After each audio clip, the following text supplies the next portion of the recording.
quando nós começamos a celebração dessa tarde, como é costume todos os anos, para nós honrarmos a morte do Senhor, nós começamos de joelhos e o sacerdote que preside a celebração começa prostrado.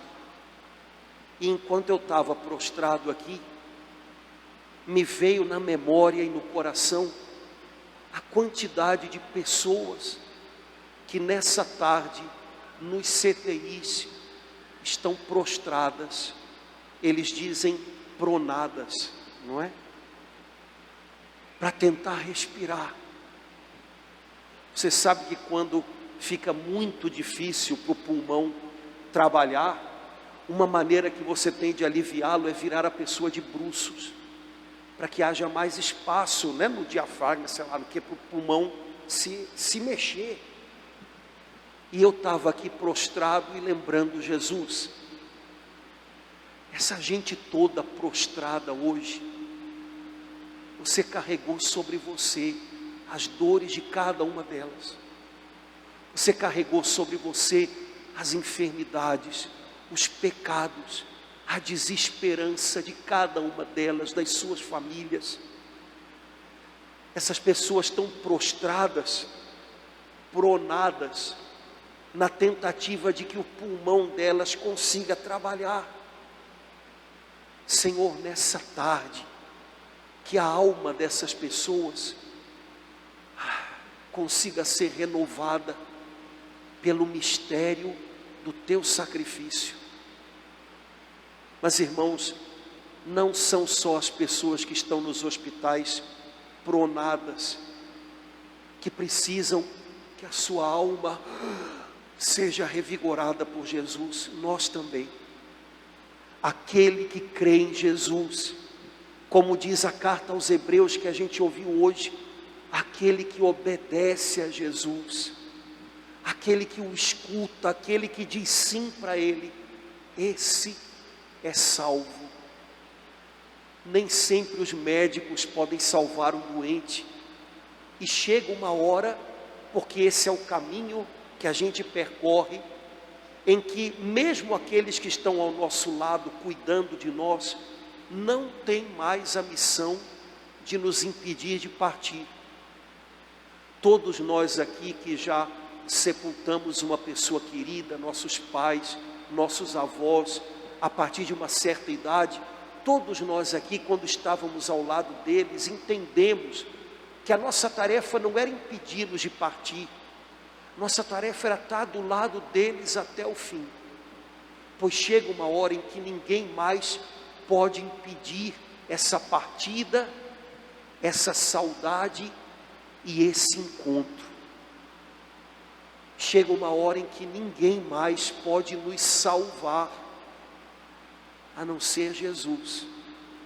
Ele pode nos salvar hoje, e Ele pode nos salvar para sempre. Ele pode nos salvar hoje do vinagre que azeda a alma, do desânimo numa dor que já vai se prolongando há muito tempo.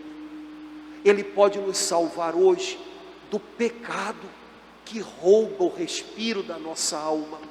Ele pode nos salvar hoje. Hoje é dia de salvação. Irmãos, que dia mais perfeito para a gente se agarrar a Jesus e entender que Ele carregou todas as nossas dores do que esse dia de hoje.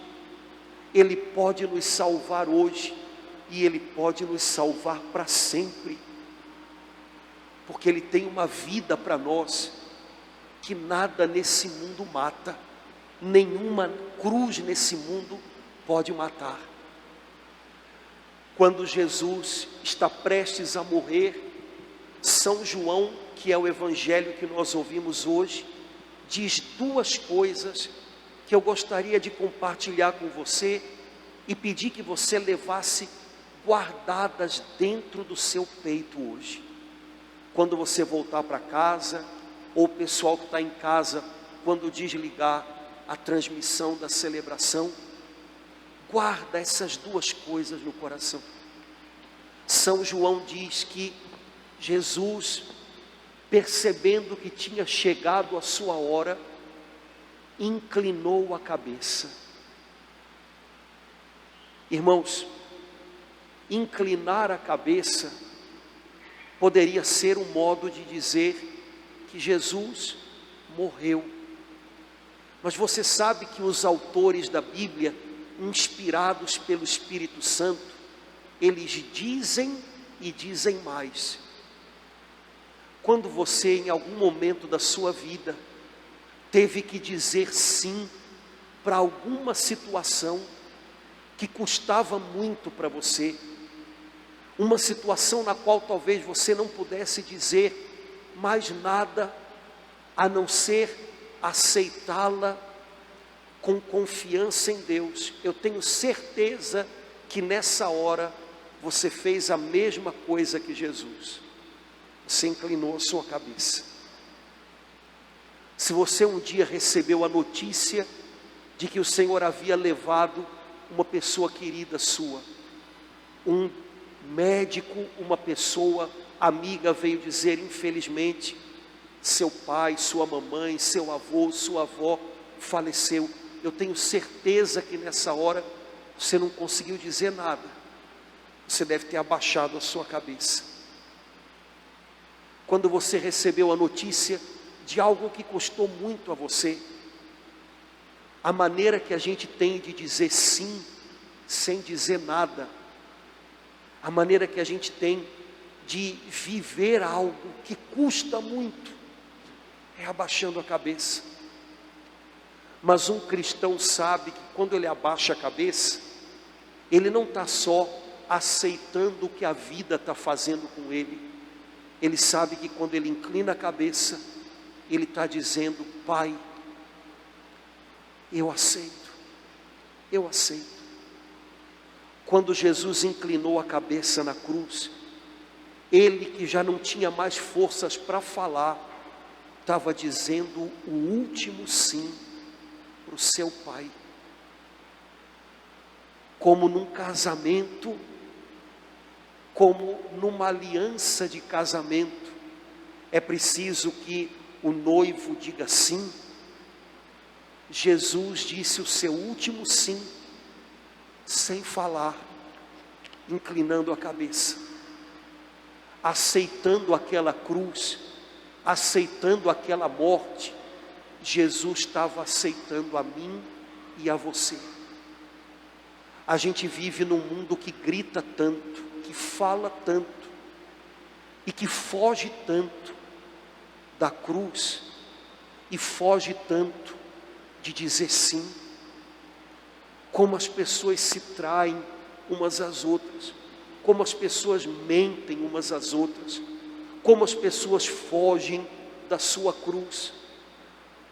Esse mundo precisa saber que lá no Calvário, sem dizer nada, inclinando a sua cabeça e dizendo sim,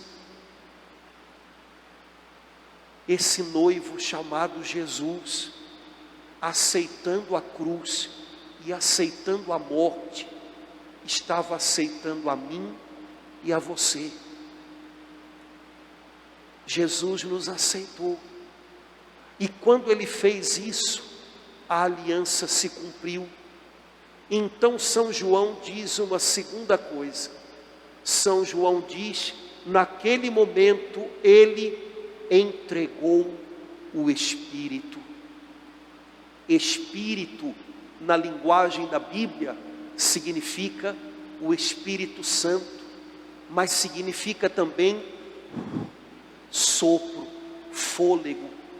Quando São João diz que Jesus entregou o Espírito, ele está dizendo que Jesus inclinou a cabeça, disse sim, aceitou a cruz, aceitou a gente e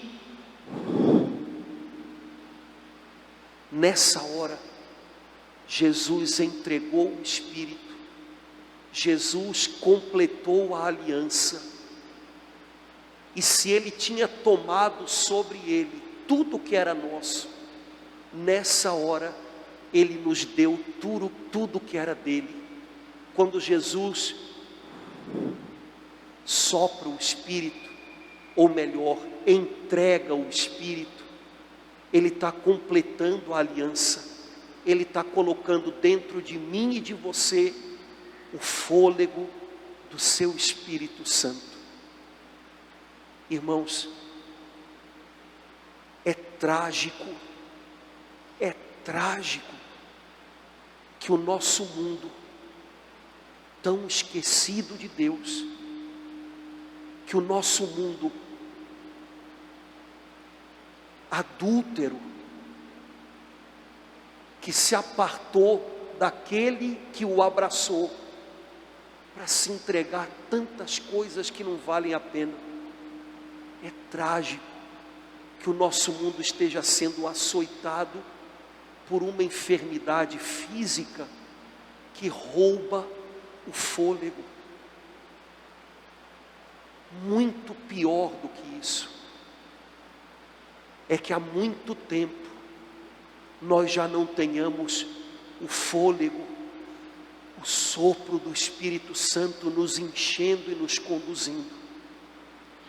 Nós hoje choramos pelas pessoas que nós conhecemos e que partiram levadas por essa enfermidade. Sabemos que é falta de fôlego, mas essa morte não toca aqueles que são do Senhor.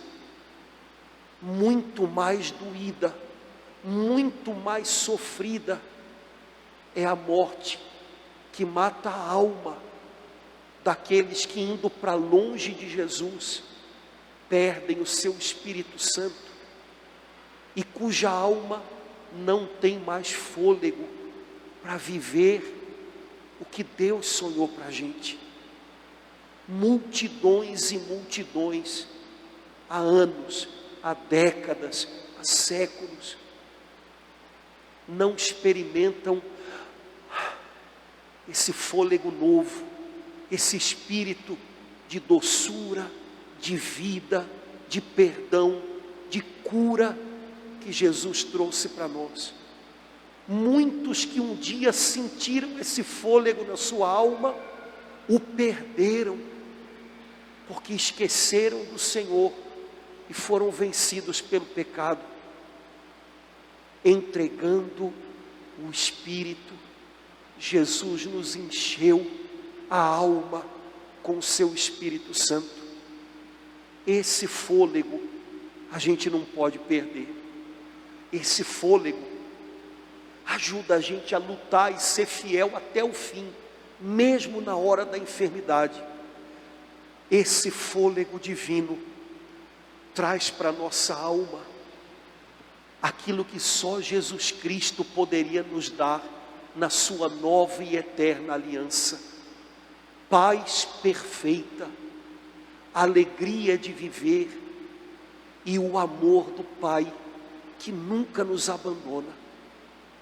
Hoje, quando nós, terminada a celebração, nos recolhermos junto à sepultura do Senhor, onde Ele foi semeado como grão de trigo, que a gente lembre dessas duas palavras que o evangelista João nos ensina. Jesus, inclinando a cabeça, disse sim ao Pai, sem nada dizer. Disse sim para a gente, abraçando a gente naquela cruz até o fim. Será que hoje não é dia de eu inclinar a minha cabeça e dizer sim para o Pai, mesmo no meio de tantas coisas difíceis que eu possa estar vivendo? Talvez eu não tenha forças nem para dizer uma oração, porque o coração está muito machucado. Mas um cristão sabe que quando ele inclina a cabeça como Jesus, ele não está só se resignando ao que a vida mandou. Ele está dizendo: Pai, nessa cruz eu te digo sim, eu estou aqui para fazer a tua vontade. Nessa sexta-feira, aceita o fôlego, o Espírito Santo que Jesus está te dando. se a sua alma já não tinha mais fôlego, se por causa da ansiedade, da angústia, você se pegou nesses últimos dias, tendo a impressão de que não tinha mais ar para respirar, hoje, aceita o Espírito, o fôlego divino que Jesus sopra na sua alma. Esse fôlego de Deus te dá perdão, te dá paz, te dá forças, para que você possa prosseguir. É o presente de aliança que Jesus nos deu. Jesus nos tomou para Ele, abraçou o que era nosso e nos deu o que era dele, o seu Espírito Santo, o seu fôlego de vida. A gente pode passar por tudo que a vida trouxer, a gente só não pode perder esse fôlego de Deus, que faz a gente correr e seguir até o fim, até o dia em que a gente vai estar nos braços do Pai.